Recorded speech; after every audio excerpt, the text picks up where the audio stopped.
You're listening to Speaking Stellar Girl with Terry Tkachuk, an interview series that inspires women to live their most stellar life.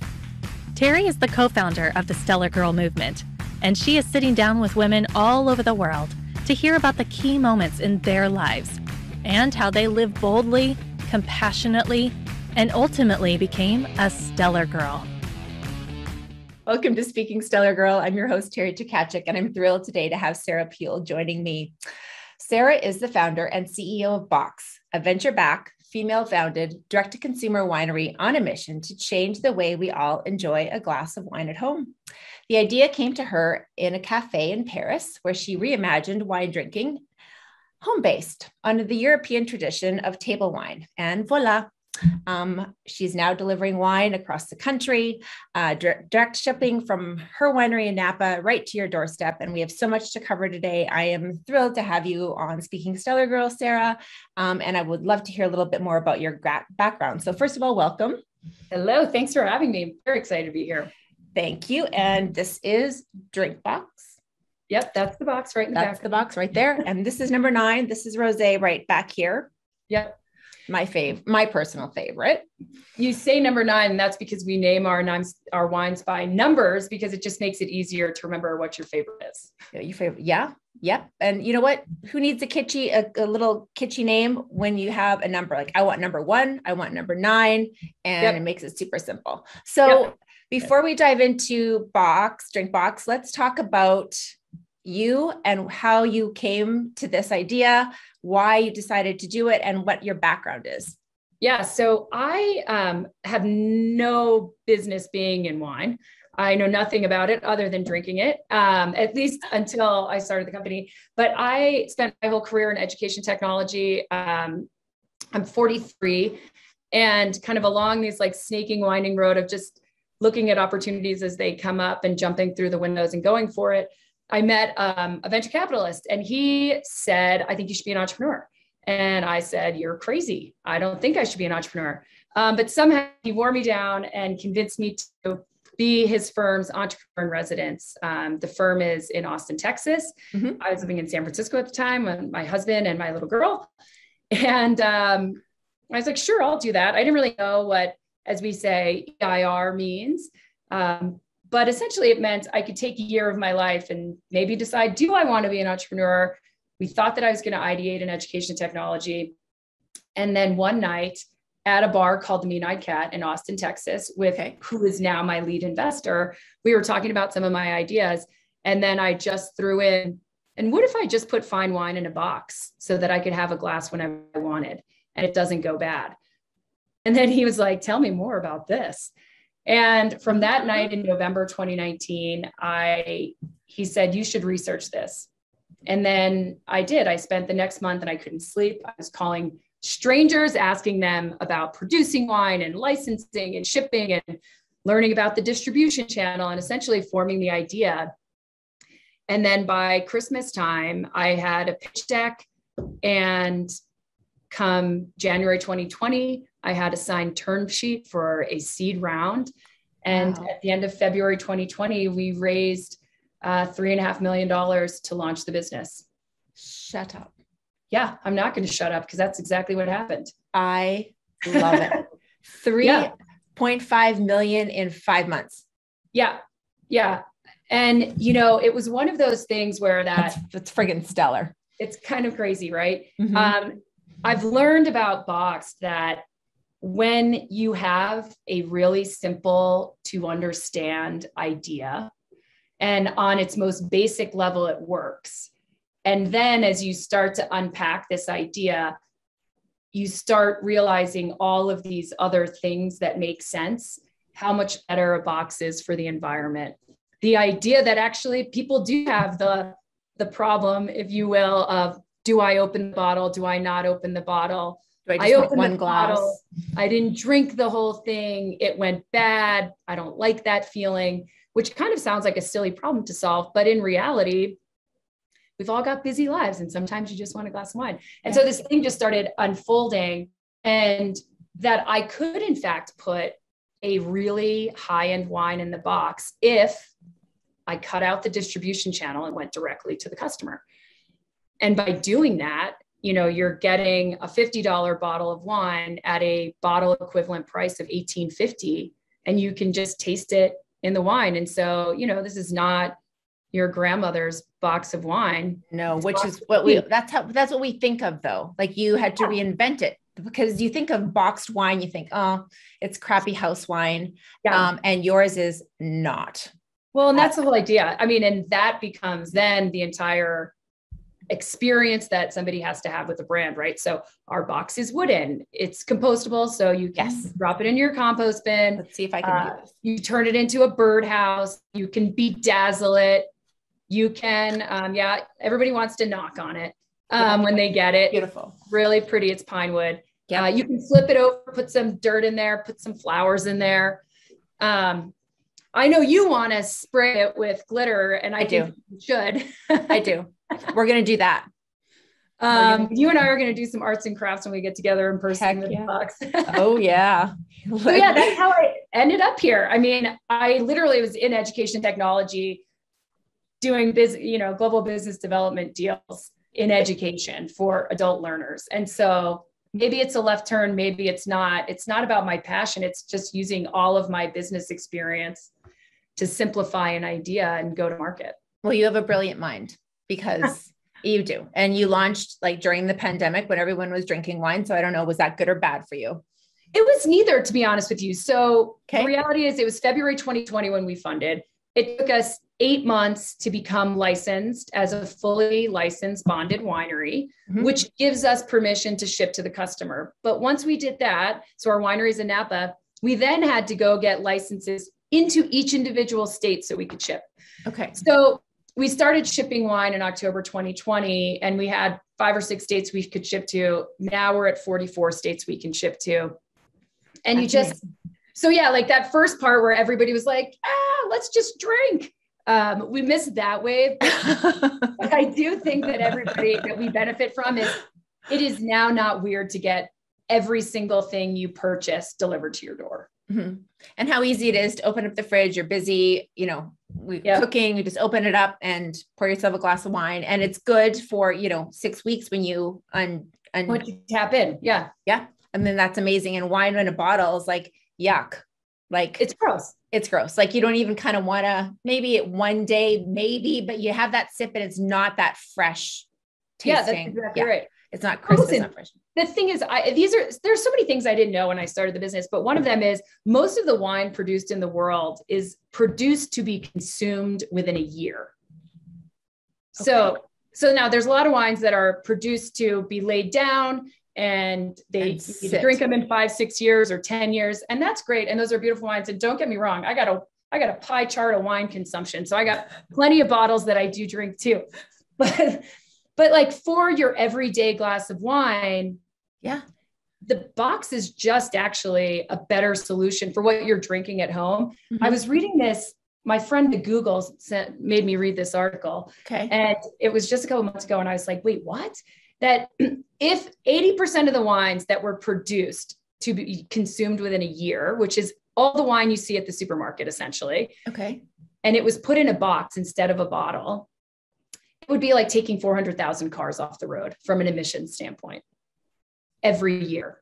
That's a lot of cars. That is. Yeah. And there's no reason why, because the wine tastes the same in the box as it does in the bottle, for your everyday drinkers. It makes no sense. And so you solved a problem. And now we're going to get the word out there, and you've been doing that. It's been, the press has, been a very good friend of yours. You were just recently at a trade show where you won an award. So tell us about that. Oh yeah. This is very exciting.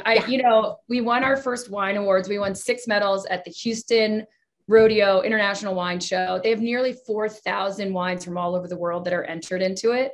So that was really fun. It was fun to get to wear cowboy boots for the first time. For the first time. Well, I mean, I've actually had these cowboy boots for 10 years. Okay. And truth be told, I was born in Texas, but I just I never knew when and where to wear them or how to wear them and be really cool. But I obviously had to do it when going to the rodeo to pour our wine. So, and the Houston Rodeo, if you haven't been, outrageous experience. It's so much fun. I've yet to go, but I'll put it on my list. Yeah. It's it's a lot of fun. That's an amazing accomplishment in such a short period of time. And your team is mostly women, correct? 98% women, which I would tell you, you know, I'd like to say that that was by design, but it's just not true. No. We have just met crazy, awesome, cool women. And the other thing that I'm really, I didn't know it until I became a mom, how much you could get done and being a mom and all these things. So we've got a lot of moms on our team, and not moms of like 16-year-olds, moms of like sub 5. Yeah. And so, you know, the intensity of the sub 5 years. So there's lots of like, but man, we just passed the football between us, and we're all just like in it together hard. And we're open. We're like, hey, I've got to go pick up the kid. I'll check in with you in 45 minutes and you do this part and I'll do that part. And it's actually really neat to watch that happen. So it is, because that's obviously Stellar Girl. Our mission here is to bring women together and to celebrate exceptional women who get up and go, and get up and glow, get up and do what they're doing and be moms at the same time, because the stigma is no longer a stigma. You can do everything you set your mind to. But, you know, you talked earlier about, you know, sitting down in the bar in Austin and speaking with your mentor and talking about that. So the story about the idea came at a Paris cafe. Did I read something incorrectly? No. Yeah, no, the thing is about Europe. I mean, so my husband and I spent a lot of time, and well, before I even met my husband, spent a lot of time in Europe. And when you go to Europe and you're like sitting at a table, whether you're in Croatia or France, you're just like, I'll take a glass of the house wine, and you don't even think about it. No, and it's good. And it's just good. Like, oh, what is this? Maybe you ask, maybe you don't, maybe you just ask for another carafe, which is what I do. And that's like, and it's just good. And there's no anything. And so Kevin and I were sitting in Paris, and I was telling him, I was like, how come you can't just have great house wine in the States? You should not order the house wine in the US of A. I'm sorry. It's not good 99.99% of the time. And it doesn't make any sense. It's like total crap. And so, yeah, that was kind of like the beginning of how it's like, how do you make that a thing? And I guess I cared more about having a house wine of my house than, you know, the house wine of a restaurant, because wine culture in the States is like wrought with panic. You know, it's like everyone. I'm sorry, you just go sit at a bar and you're like, I'd like a glass of wine. And then instantly it's like, which one? Yeah. Do I get the most expensive one? Do I get the middle of the road so I don't look too cheap? Is the cheapest one the worst one? Not necessarily. And then you think of all the preservatives that are in the wine in North America versus, like, I go to Europe, like I mean, there's not a country that I don't like out there. And you can eat the bread, you can eat the cheese, you can drink the wine, and you don't get sick. And then here you come here, you eat the bread, you drink the wine, and you go to eat, and you're a blowfish the next day because of all the preservatives and the sodium that's in all of our foods. And you open up a bag of chips. Not that I eat chips, but I'm making an example here versus there. There goes stale the next day. Here it stays for months. Yeah. And you're like, what's going on here? What's going on? And so, like, listen, by the time you actually get the darn glass of wine, right, it's 20 minutes later. And you're like, I just wasted 20 minutes. I could have had 2 glasses of wine in that period. Like, clock's ticking, people. Yeah. And you make the decisions easy. I mean, you order a drink box and then it's here. Yeah. And that's why, and that's one of the reasons why we design our wines with this, what I refer to as a taste first approach versus a varietal first approach. Okay. Because the variety doesn't tell you what you need to know about how it's going to taste. And what does it matter what the grape is if you don't like the glass of wine? You don't hate a grape, you hate a taste. Right. And so, Chardonnay is a great example. People have a very is it oaky? They love it or they hate it. Yeah. But the thing is they don't love Chardonnay. They either love a style of making it. And it's exactly the point. Is it stainless steel? Is it oak? And so these things like our taste buds. So, I think of us as a taste bud company. And that's why our wines, if you match with one of them, we've got 8. You're always going to love our number 5 if you're a number 5, because we're blending against that taste expectation. And that's the thing that happens, everywhere else in the world. you have an expectation of a great glass of wine when you just say, I'll take your house red. Right. And it's just good. It's just good. So let's explain to all the listeners exactly how BOXT works. So you go to the website, you pick your number, you choose your number, or you're at one of the tastings. I know that you're traveling all over the place promoting the wine, and you get to choose in person or you order your box. So talk to me about the subscription process and exactly how BOXT works. Yeah. So it's actually really simple. Our website is not complicated. You go to our wines page. It talks to you about each of the 8 wines, and in very simple terms, and not because we've dumbed it down, but I like to speak in plain English all the time. And if I think about how do I have the experience to have this kind of company? My whole career, I've spent simplifying all the things around me so that everyone around me can participate in the conversation and we can get a whole lot of SHIT done. And instead of using like these big, you've ever been in a meeting with like these people who use these big, crazy words, and you're like, while you're in the meeting, it sounds so great. And when you walk out, you're like, I have no idea what I'm supposed to do because I didn't even know what half those words meant. And so that's how we've described our wines. And so you go to the page and it's as simple as, do you want a white or a red? Great. So we want a white wine. Do you want any sweetness in it? No. Great. So now you can choose between our number 1 and our number 2. Do you want a little oak or do you not want any oak? Great. You don't want any oak. You're a number 1. Okay. Because the oak is number 2. Okay. And so done. And then you pick it, and you should sign up for a membership only because, we have a policy where it's complete flexibility. It's just a better price. So it's $74 a month.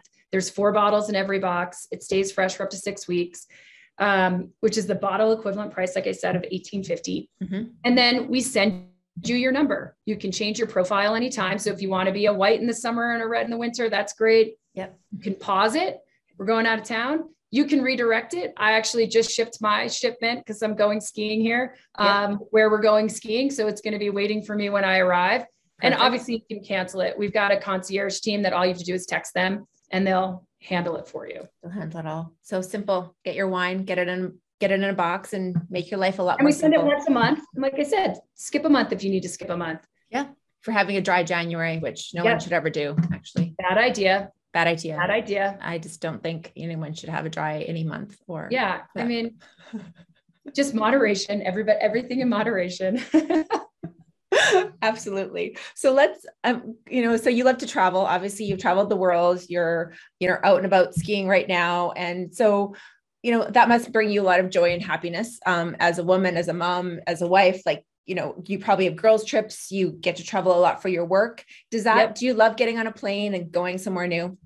Yeah. Listen, I'm kind of I like to be out places doing things. I grew up moving a lot. My dad was in the hotel business. We spent a lot of my childhood outside the country. So from a young age, I was seeing things that were different from the experience of just being in one place.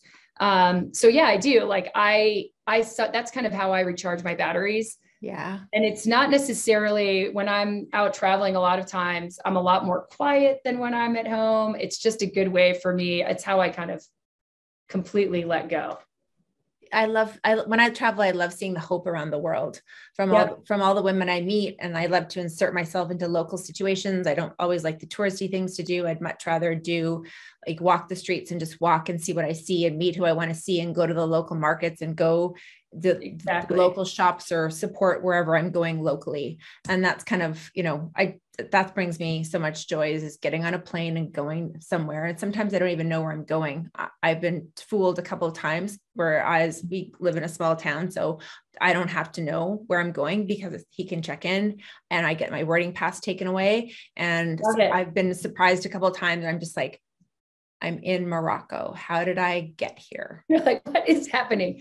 Yeah. And I think one of the things that I love most, we've been Charlie. So my daughter's 4 and we took her to London when she was 12 weeks. And at 4, she's now been to London 6 times. And we had a pandemic in the middle. And this past time when we were there, we had every morning we would get the tube map out and she would have to tell us like what our stop was going to be, where we were going. And, we'd get into the tube station and she would have to tell us which side we had to go down. And those are the kind of things that I just love seeing the world through her eyes too. And taking her to really engage in that way, not being like, hey, let's just go to Disney World. Nothing wrong with Disney World. But I really just love seeing her explore the different places that we go in a very authentic way. Like, she was born in San Francisco. We moved away when she was 2. So, we're not going to Fisherman's Wharf when we go to San Francisco. We're, going on a weird hike that's like this back way to see the backside of the Golden Gate Bridge instead of the side that everybody sees, Yeah, no, it's awesome that she's doing this at a young age, because that'll instill in her that there's a whole world out there waiting for her. Just like, your parents did for you. We're a product of our parenting. And that brings me to another thing that I read about you, because I obviously Googled you. Not gonna lie. Google. I went to Google, whether, half of it's true, half of it's not, I don't know. But I heard that if you were asked if there was someone you could have lunch with, I'm not going to ask you this question, but your answer was my daughter. And that you pick her up from school, and have lunch with your daughter for your half hour, 40 minutes. That's your time with her. And I absolutely love that. And I'm going to bring that into my life too, because I miss so many dinners and all of that with my kids. Cause I feel like I'm always working. I found that if you can be super deliberate and everything's away from you, and 20 minutes of focused time is equal to 2 hours of unfocused time. Correct. Yeah. And if you can just be there in that minute, I mean, even if it's taking them with you to the grocery store and you're not looking at your phone the whole time and you're like having some weird conversation about whatever the things that are going on. In fact, before we got on, I took her with me to the supermarket so we could get a bunch of stuff for the cabin. And, we're just like cruising through the supermarket, talking about all the crazy things, and mostly like, and that's those, like that 40 minutes, I was like, we got to chip chop, cause I got to do a Zoom.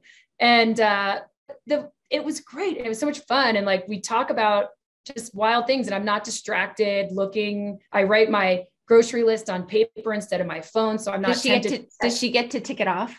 Oh yeah, exactly. Yeah, I do that with my daughter too. Yeah. Yeah. And then, because even having my list on my phone, then all of a sudden I check my text message, and I'm like, nope, I just leave it in the car when we go into the store and we're just doing our thing. Yeah. Well, I grew up in a world without cell phones. Obviously, knowing your age, what you did as well. And we all survived just fine. And I remember the flip phone and texting 3 buttons on a, it's just, remember those things where you had to do like 3 letters on a button? Yeah, that's exactly what I was saying. Yeah. And then I'm like, I barely remember the 8-track tape, but I do. I mean, it's just all these things have evolved and changed so much. And now all of our kids are like this all the time. And I'm like, hey, like no phones, like we're playing board games. We're going outside. We're playing kickball, like all, And I also was actually, speaking of our daughters, I was at a parent teacher conference for my daughter yesterday. And I don't know why I go. I think I just want to hear like, oh, she's 11 and she's doing great. But then I heard from the teacher, it's because I always tell this to my daughter, that if you don't speak up and if you don't use your voice, no one's going to hear you. Yep. No one's going to hear you. If we all stay silent, no one's going to hear us.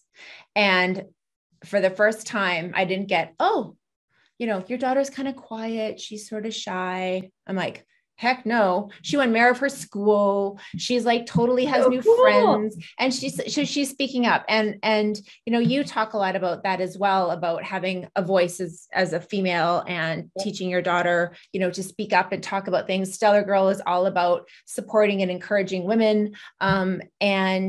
And it's a community to have fun and finding your passions and doing what you love, because what's the point of going to a job that you hate or doing something that you hate or living in an environment that you can change? So, what would be your advice to women or, women in your life that you can better champion? How can you better champion your friends, your business people, your mentors, the people that, have helped you along the way? Well, listen, I think that there's a couple things. One, I think as women, we have to realize, that we teach people sometimes how to treat us. And I'm not saying that's like a universal truth. I just think it starts with women treating women better. I think if I think about some of my experiences in my career, I've had more negative experiences with women, unfortunately, than with the men. And I think that if we can find ways to treat each other better in the workplace, the men around us will see that it's not okay to treat us like that too. And that's one small thing. I'm not saying that's universally true. I'm just saying we got to come together and we've got to say, this is what's acceptable to us, but we have to do it in a way that we can be heard and seen and other people feel safe around us. And, you know, I guess a very real example I have of that is I led a delegation to Saudi Arabia, which obviously they're very different in their approach to women than they are here in North America. But it doesn't mean that progress can't be made. You just can't expect they're going to be exactly where we are at this exact moment. And you know, you have to sometimes meet people where they are so that they can hear and see you, so that you can take a step forward. And that step forward is progress, as opposed to comparing where we are and what we can do as women. So when I was there, women were allowed to vote in these very small councils in these small communities. And it was the very first time that they could do that. And that was a massive step forward. So versus saying, well, they should just be able to universally vote. No, we should celebrate step and say, okay, great. Micro movements make up change. And I think that's what we have to look around us in all of our environments and say, what is it that isn't working for me? And what are the micro movements that I can make to get it to where it is working for me? Because otherwise you'll never make a change. You'll just get angry and upset and be, you know, not happy. And then you'll look back in a year and you still won't have made any progress. Of course. It's Saudi Arabia. I mean, the women are just allowed to drive there. I remember reading that, I think it was a couple of years ago, the first woman got her driver's license. And like, that's crazy for us to think here. Right. But there, like, wow. Totally. Remember the impact. A friend of mine who happens to be a male, but he's going to Saudi, it's his second trip going. He's an incredible musician, and the Saudi Arabian government is investing a lot of money in music literacy and music education. And so he's going to do a bunch of performances. This wouldn't have even happened a few years ago. No. And so you think about, like, those things are just so important. And we've got to look around us and say, what do I want it to be? And then come back to what's the first thing that I can do to do that? And I think when it comes to women, I think we have to work together and not look at each other as competitors. And I'm not talking about being competitive. I'm very competitive. But like, what is it that we can do together so that we can move forward and move the needle? And all succeed. There's room for all of us. Like there really is. There's not, you know, I look at it and in my space, it's like, do you know how many people drink wine in this country? Okay. Success to us does not mean taking out everybody. There's like plenty of room for all of us. I mean, we will be wildly successful with just a tiny slice of the pie. So I don't need to look at it like it's an us versus them. Yeah, absolutely. Well, great advice. I loved chatting with you today. I can't wait for our live. We're going to do one of those. Absolutely. I'm going to drink more of my number 9. We are going to get together and hopefully collaborate in the very near future. I know. I feel like we have some fun secret project that I know.